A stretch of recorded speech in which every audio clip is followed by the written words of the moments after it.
আবারও শুরু হলো আজকের আমার সান্ধ্য পরিক্রমা। পরিক্রমা মানে কিছু না কিছু কাজ নিয়েই বেরোই। আজও সেরকমই একটু লেক মার্কেটের দিকে যাচ্ছি কিছু বাজার করার জন্য। এখন আমি আমাদের নিউ গড়িয়া মেট্রো স্টেশনের দিকে এগোচ্ছি।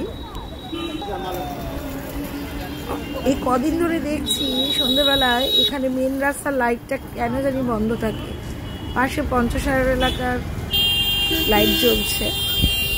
যাই হোক, আমার অতটা অসুবিধা হচ্ছে না, সব আলো মিলে ঠিকঠাক পৌঁছে যাচ্ছে। উঠে পড়েছি মেট্রোতে, নামবো কালীঘাট।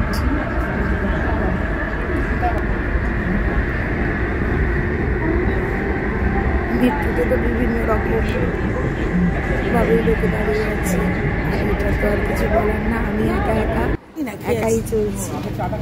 চলো না, আজকে চলেছি ওখানকার বিখ্যাত রাধুবাবুর চা খেতে।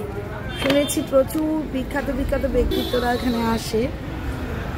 আজকেও আমি লাকিলি বিখ্যাত সুরকার মিউজিক ডিরেক্টর জয় সরকারের সাথে দেখা হয়ে গেল। যদিও আমি ওনাকে ক্যামেরায় বন্দি করিনি, হয়তো তার ডিগনিটিতে লাগবে।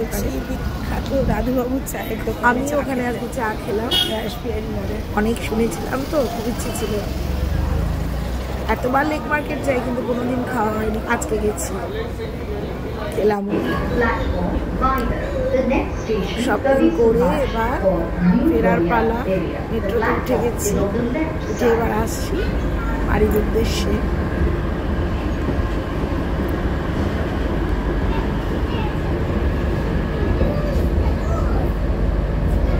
প্রায় ফাঁকা মেট্রো, কারণ এই রাত্রিবেলা মেট্রোটা ফাঁকাই থাকে। নেমে তারপরে আমার কয়েকটা জিনিস কেনার কথা মনে পড়লো, যেটা আমি লেক মার্কেটে ভুলে গেছিলাম। তার জন্য আমাকে চলতে হচ্ছে স্পেন্সারের উদ্দেশ্যে।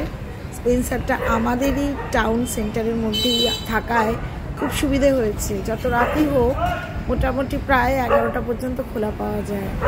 চললাম এবার স্পেন্সারের উদ্দেশ্যে। অগত্যা কিছু করার নেই, সব মার্কেট বন্ধ এখন।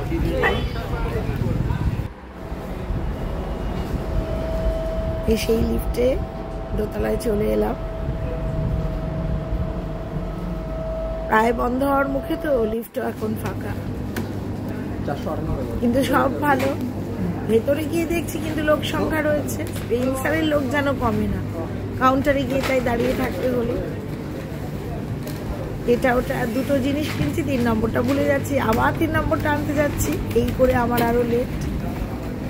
তারপর একটা ট্রলি নিয়ে আমি স্পেন্সার থেকে বেরোলাম। এই বিলিং কাউন্টারে বিল করতে দাঁড়িয়েই থাকতে হচ্ছে, কারণ এক একজন যা নেয়